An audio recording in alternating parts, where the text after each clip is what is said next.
আজকে আমরা পড়ব দশম শ্রেণীর ফাদার্স হেল্প চ্যাপ্টারটার থার্ড ইউনিটটা। এর আগে আমরা ইউনিট 1 এবং ইউনিট 2টা পড়েছি। যারা ভিডিওটা দেখোনি, ডিসক্রিপশন বক্সের লিঙ্ক আছে, সেখানে গিয়ে ভিডিওটা দেখে নিতে পারো।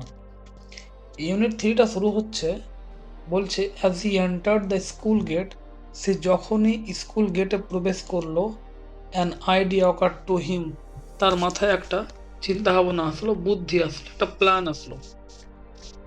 You deliver the letter the headmaster at the end of the day, সে ভাবলো সে চিঠিটাকে দিনের শেষে দিবে হেডমাস্টারকে। কেন দেবে? কারণটা হচ্ছে there was a chance Samuel might do something, তার কাছে একটা সুযোগ থাকছে যদি স্যামুয়েল স্যার কিছু একটা করে during the course of the day to justify the letter. সারা দিনের পড়াশোনার মধ্যে যদি স্যামুয়েল স্যার বা স্যামুয়েল মাস্টার কোনো কিছু একটা ভুল বা ত্রুটি করে ফেলে, তাহলে সে কিন্তু বিবেচনা করতে পারবে এবং চিঠিটা দেওয়াটা যুক্তিসঙ্গতভাবে হবে। এবার একটা তোমরা জিনিস দেখো, স্বামীনাথন হচ্ছে একটা ছোট ছেলে এবং সে চিঠিটা বাড়ি থেকে লিখে নিয়ে আসছে ওর বাবার হাত দিয়ে। এবার দেখো, যদি স্যামুয়েল মাস্টার তাকে যদি কিছু বলে এবং সে যদি হেডমাস্টারকে চিঠিটা দেয়, মন দিয়ে বুঝবে কিন্তু স্যামুয়েল স্যার সারা দিনের মধ্যে যদি স্বামীনাথনকে বকে, তাহলে স্বামীনাথন ভাবছে হেডমাস্টারকে আমি কিন্তু চিঠিটা দিয়ে দেবো, কিন্তু চিঠিটা তো ও বাড়ি থেকে লিখে নিয়ে এসছে, তখনও ও ধরা পড়ে যাবে। কিন্তু এই জিনিসটা ও বুঝতে পারছে না। যাই হোক, এবার বলছে স্বামী stood at the entrance to his class, স্বামী তার ক্লাসের বাইরে এখন দাঁড়িয়ে গেল। সে দেখছে Samuel was teaching arithmetic, Samuel sir কিন্তু পাটিগণিতের অঙ্ক করাচ্ছে। তার মানে আমরা বুঝতে পারলাম যে স্যামুয়েল স্যার হচ্ছেন একজন অঙ্কের শিক্ষক। হি লুকড অ্যাট স্বামী, তিনি স্বামীর দিকে তাকালেন। এবার স্বামী কিন্তু ভাবছে যে Swami hoped Samuel would scold him severely, এবার কিন্তু স্যামুয়েল স্যার তাকে প্রচুর বকবে। স্যামুয়েল স্যার বলছে you are half an hour late, Samuel said, তুমি আধ ঘন্টা দেরিতে এসছো বাবু।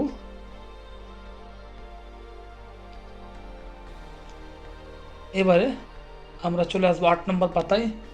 স্বামীনাথন বলছে I have a headache sir, আমার মাথা ব্যথা করছিল স্যার। স্যামুয়েল বলছে then why did you come at all, তাহলে তুমি স্কুলে এসছো কেন?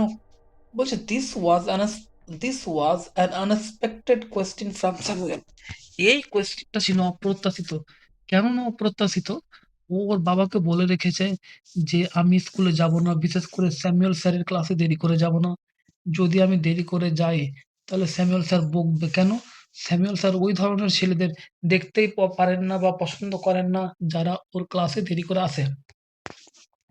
আর আজকে স্বামীনাথন এসছে, আর উপরন্ত স্যামুয়েল স্যারই ওকে বলছে তুমি স্কুলে কেন এসছো যখন তোমার মাথায় ব্যথা করছে। যাই হোক, এসবের চিন্তার বাইরে আবারও গল্পে আসা যাক। বলছে Swami said my father said I shouldn't miss school sir, ও বলছে আমার বাবা বলেছে আমার না স্কুল অ্যাবসেন্ট করাটা কিন্তু উচিত না। স্যামুয়েল লুকড ইমপ্রেস, স্যামুয়েল কিন্তু খুশি হয়ে গেল। বলছে your father is quite right, তোমার বাবা একদম ঠিক বলেছে। We want more parents like him, বলছে তোমার বাবার রকম আরো কিন্তু আমাদের গার্জেন দরকার, অভিভাবক দরকার। বলছে ওফ ইউ পোর ম্যান, স্বামী ভাবলো কিন্তু কি বেচারা মানুষ। You don't know what my father has done to you, যে তুমি জানোই না আমার ব্যাগের মধ্যে যে চিঠি আছে, চিঠির মধ্যে আমার বাবা তোমার জন্য কি করে রেখেছে তুমি জানোই না, আর তুমি বলছো we want more parents like your father, তুমি জানোই না। বলছে all right, go to seat, যাও তোমার জায়গায় গিয়ে বসো। স্বামী স্যাট ডাউন ফিলিং স্যাড, স্বামী কিন্তু বসলো দুঃখিত হয়ে। He had never meet anyone as good as Samuel, বলছে সে স্যামুয়েলের মতো ভালো মানুষের সঙ্গে, ভালো মাস্টারের সঙ্গে, ভালো শিক্ষকের সঙ্গে কিন্তু এর আগে কিন্তু মিশেনি বা এরকম মানুষ দেখেনি। দ্য টিচার ওয়াজ ইন্সপেক্টিং বলছে the teacher was inspecting the home lessons, শিক্ষক কিন্তু বা স্যামুয়েল মাস্টার কিন্তু বাড়ির কাজ এবার দেখছেন, চেক করছেন। টু সমিস থিঙ্কিং, সমীর মতে this was the time when Samuel goat most angry, এই সময়ে কিন্তু স্যামুয়েল মাস্টার বা স্যামুয়েল স্যার বেশি রেগে যায়। কারণ যারা বাড়ির কাজ করে নিয়ে আসবে না তাদের কাছে বকাঝকা করবে। But today Samuel appeared very gentle, কিন্তু আজ স্যামুয়েলকে দেখে বেশ শান্তশিষ্ট ভদ্র মনে হচ্ছে। স্বামীনাথনের কাছে এবার আসলো, এক এক করে চেক করছে, বলছে, "Swaminathan, where is your homework? Swaminathan, তোমার বাড়ির কাজ কই?"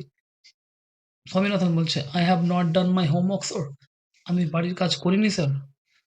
স্যামুয়েল বলছে, "Why?" কেন হেডেক? বলছে, কেন মাথা ব্যথা? স্বামী বলছে, "Yes sir." "All right, sit down." ঠিক আছে, তুমি বসে যাও। যাই হোক, এটা কিন্তু ১ম পিরিয়ডের ঘটনা। এরপরে কিন্তু আরো বিভিন্ন ধরনের পিরিয়ড হলো, বিভিন্ন পিরিয়ড হলো। বাকি কথাগুলো এখানে বলা মানে বাকি কথাগুলো এখানে বলেনি। মালগুড়ি ডেজ গল্পটাতে আছে। লাস্ট পিরিয়ডের ঘটনা বলছি। When the bell rang for the last period at 4:30, যখন 4:30টার সময় লাস্ট পিরিয়ডের ঘন্টা পড়েছে, স্বামী picked up his books and ran to the headmaster's room. স্বামী তার বইপত্র নিয়ে হেড স্যারের ঘরের দিকে গেল। He found the room locked. সে দেখতে পেল রুমটিতে তালা মারা রয়েছে। Peon told him the headmaster has gone on a week's leave. বলছে পিয়ন তাকে বলল যে হেডমাস্টার ১ সপ্তাহ ছুটিতে গেছেন। Swaminathan ran away from the place. Swaminathan ওই জায়গা থেকে কিন্তু এবার চলে গেল। As soon as he entered the home with the letter, যখনই সে বাড়িতে ঢুকলো চিঠিটা নিয়ে, father said, বাবা বলল, I knew you wouldn't deliver it. আমি জানতাম তুমি এই চিঠিটাকে দেবে না।